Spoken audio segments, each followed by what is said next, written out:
Hey guys, welcome to our latest gameplay video. We're going to be taking a look at Defense Grid 2. Now this is quite an interesting one because it's a co-op game and there's a few different modes you can do. You've got a kind of competitive mode which I guess we could experiment with later down the line. Could be quite interesting. Then you've got co-op doubles and coordinated defense. Coordinated defense. The difference between the two is that with coordinated defense, you have independent squares that you can target. And after a bit of deliberation, we decided to go with the other option, Nelson. Yep. So we're going for doubles, which is basically we share everything.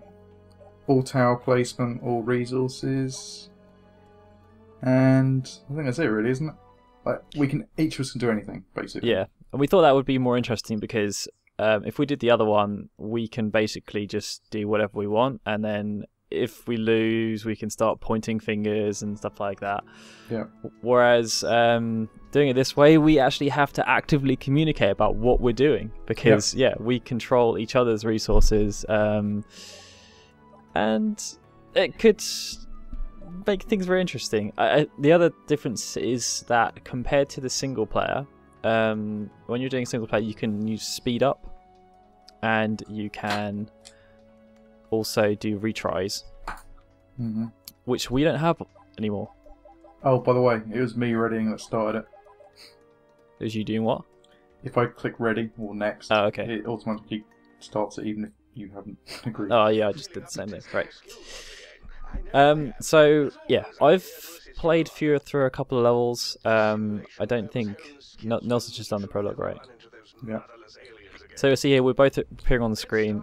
We decided to not do this split screen because there's no point really, since we both see everything. Well, on some maps we won't be able to, but you can still look at the map. It's going to split out a little bit.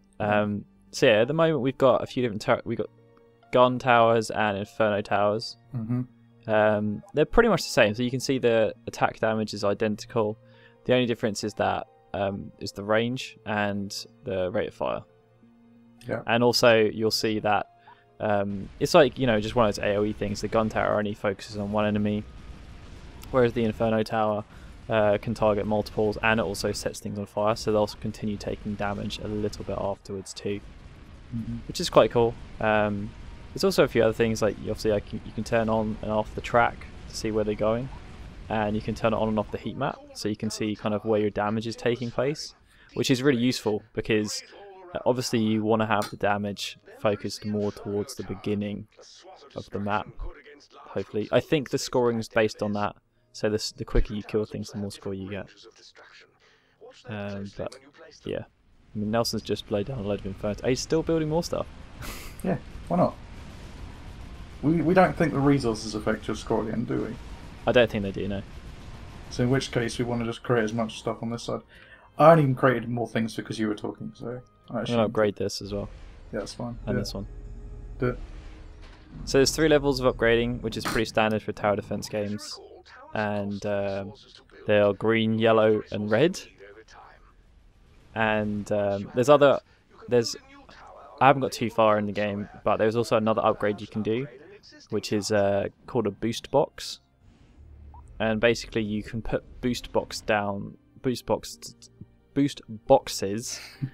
down in squares, and then you can put towers on top of them, and you can then do like a mini upgrade which increases the damage capacity by 25%. Oh, okay, that's interesting. I didn't know about that. But you've obviously got to spend the money to buy the boost box, which isn't that much. But so there's a pre-thing you have to build before you build the tower? Yeah. Do you have to decide what it does beforehand, or...? No, if you don't put a tower in, it just stands there, and it's mostly like a really cheap blocker.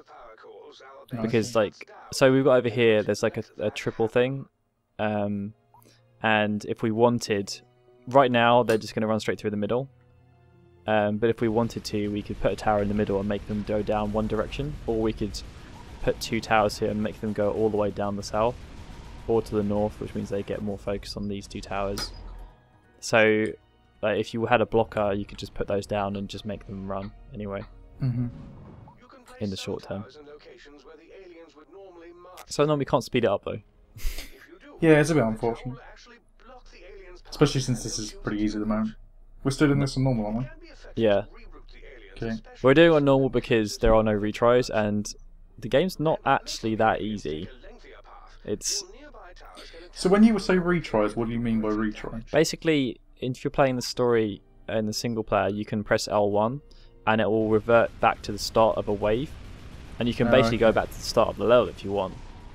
But they said this whole thing about the aliens steal cores, so they actually have to take them all the way back to the beginning. So if they do manage to get to here, unlike some tower defense games where like they're invading your base or something and you have a certain amount of health points, you got the cores up in the top left, and the aliens will steal the cores, which you can kind of see in the rings there.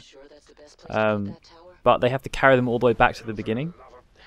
So if you find you're struggling a little bit, you can we could bolster up with these two over here just to make sure that if they grabbed one, it doesn't get too far, because once they've grabbed it, they start carrying it all the way back. But when they die, they drop it, which means that if the next wave is coming past them, whoever's at the front of that next wave will pick it up and start carrying it back from there. Oh, which means you get in this weird system where it's like a carry system. So if you've got quite a lot of waves, they'll just keep picking it up and carrying it back. But obviously they might be on full health when they pick it up, so you've got to kill them so it gets a little bit further each time. And you've got to really hope that obviously it doesn't get out at the end. So, do they actually start to go back towards the core thing, or do they not bother? Yeah, they start going back really slowly. Oh, okay. Because they did say about pulling them back, but I guess that's negligible. Yeah, unless you actually lose some out of the entrance here, nothing really happens. Heat map is looking really good, by the way. Yeah, it could be more focused towards the beginning. Well, we can't really get it. Oh, I suppose we could have another red tower or something there. Like a normal one. And get it out to red level. You can easily afford that. Could upgrade this one as well, but it's not worth it. Well, we finished now anyway. Oh, yeah. We got less score. Yeah, see, I'm not sure. I don't understand how the scoring works. I'm sure someone will inform us. Wait. Resources 650. Did we get score for the resources? Don't think so. Unless maybe the score multiplier is how many resources you have remaining when you kill things. Not sure. Who knows? Either way, that's the prologue. Hopefully you've enjoyed our brief demonstration for the game.